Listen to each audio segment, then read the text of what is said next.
अस्सलामु अलैकुम वरहमतुल्लाहि वबरकातुहू।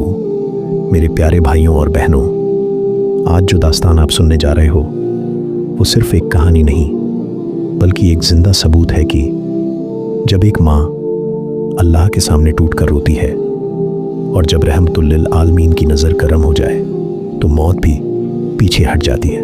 चलो उस रात की तरफ चलते हैं जब मदीना की एक तंग गली में चमत्कार हुआ था। मदीना की एक पुरानी तंग गली थी।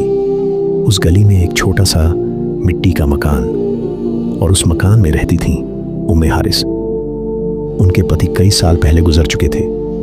दुनिया में उनका सिर्फ एक सहारा था, उनका नन्हा बेटा हारिस।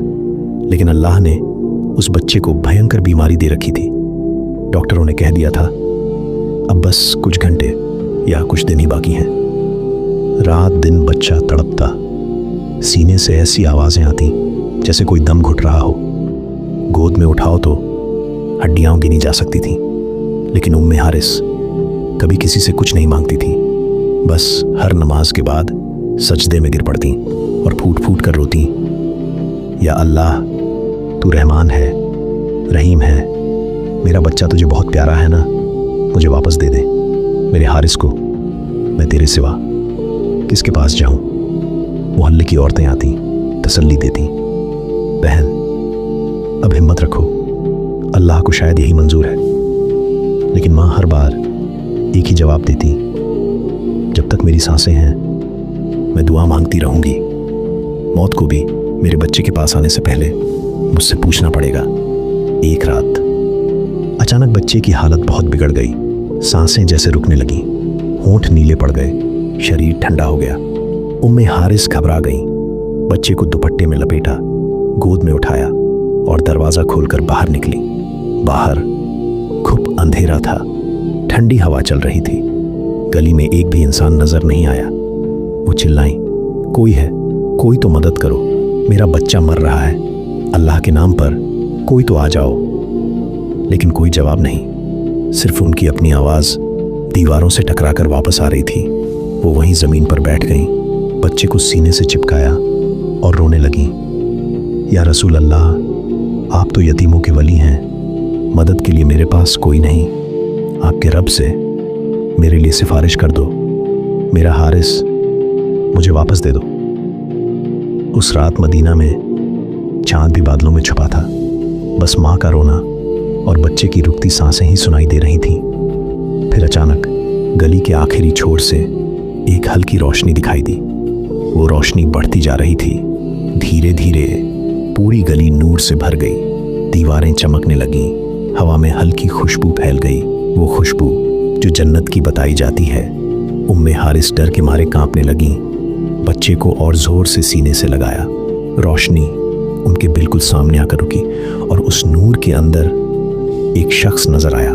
लंबा कद, सफेद लिबास, कंधों पर चादर, चेहरा ऐसा कि देखते ही सुकून मिल जाए। उस शख्स ने बहुत प्यार से कहा, उम्मे हारिस डरो मत, अल्लाह ने तुम्हारी दुआ कबूल कर ली, ये बच्चा अब ठीक हो जाएगा। मैं तुम्हारे पास अल्लाह का हुक्म लेकर आया हूं। माँ की आंखों से आंसू रुक नहीं रहे थे। वो कांपती आवाज में बोली, आप कौन हैं? उस नूरानी शख्स ने मुस्कुराते हुए कहा, मैं वो हूं जिसके लिए तुम अभी रो रही थी। मैं वो हूं जो यतीमों का सहारा है। मैं वो हूं जिसे देखकर पत्थर भी सलाम करते थे, जिसके कदमों से अंधेरा रोशनी बन जाता था। मैं वही हूं जिसे अभी तुमने रो रो कर पुकारा था। मैं मोहम्मद हूं, अल्लाह की रहमत बनकर तुम्हारे पास आया हूं। फिर उन्होंने अपना हाथ बढ़ाया और बच्चे के माथे पर हल्के से रखा। उस हाथ की ठंडक जैसे बच्चे के पूरे बदन में उतर गई। सांसें सामान्य होने लगीं, होंठ गुलाबी, आंखें खुली और माँ की तरफ देखकर मुस्कुराया। नबी ने फिर कहा, जाओ उम्मे हारिस, अब तुम्हारा बेटा पूरी तरह ठीक है। और याद रखना, जब तक माँ की दुआएं सच्ची हों, मेरा रब कभी ना उम्मीद नहीं करता।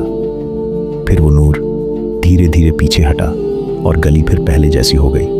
बस हवा में वही खुशबू बाकी रह गई। भाई बहन, अभी तुम्हारी आंखों में आंसू है ना, अभी सीने में कुछ भारी सा हो रहा है ना, तो बस एक काम कर दो, अभी इसी वक्त लाल बटन दबाकर सब्सक्राइब कर दो, घंटी ऑल पर करो और कमेंट में लिख दो माँ की दुआ कबूल हो, क्योंकि जिस माँ ने ये दुआ मांगी थी उसकी दुआ आज तुम्हारे लिए भी कबूल हो सकती है। शायद इसी क्लिक से आपके घर में भी रहमत उतर आए। उस सुबह जब फज्र की अजन हुई, पूरा मोहल्ला यह खबर सुन चुका था। लोग दौड़े दौड़े उम्मे हारिस के घर आए। देखा तो बच्चा माँ की गोद में खेल रहा था, हंस रहा था, दौड़ रहा था। एक बूढ़े साहबी ने कहा, अरे ये तो वही नूर था जो नबी के ज़माने में लोगों को शिफा देता था। ये तो खुद रहमतुल्लिल आलमीन तशरीफ़ लाए थे। सारी औरतें रोने लगीं। उम्मे हारिस बस इतना बोली, मैंने सिर्फ दुआ मांगी थी, उन्होंने मुझे अपना दीदार दे दिया। भाइयों बहनों, जब दुनिया जवाब दे दे, डॉक्टर हाथ खड़े कर दें, रिश्तेदार मुंह फेर लें, तब भी एक माँ की गोद में बैठकर रो लो और अपने नबी को पुकार लो, क्योंकि वो नबी आज भी जिंदा है। वो आज भी यतीमों के सर पर हाथ फेरते हैं।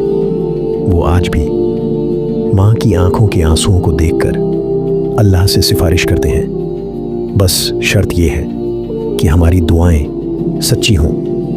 अगर आज ये कहानी सुनकर आपकी आंखों में आंसू आ गए तो अभी कमेंट में दिल से लिख दो, या रसूल अल्लाह, हम पर भी नजर करम फरमाइए, और इस वीडियो को अपनी माँ को भेज दो।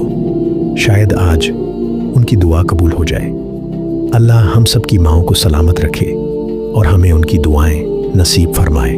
आमीन या रब्बल आलमीन। जज़ाकल्लाहु खैरन कसीरा। अगली दास्तान तक अल्लाह हाफिज़।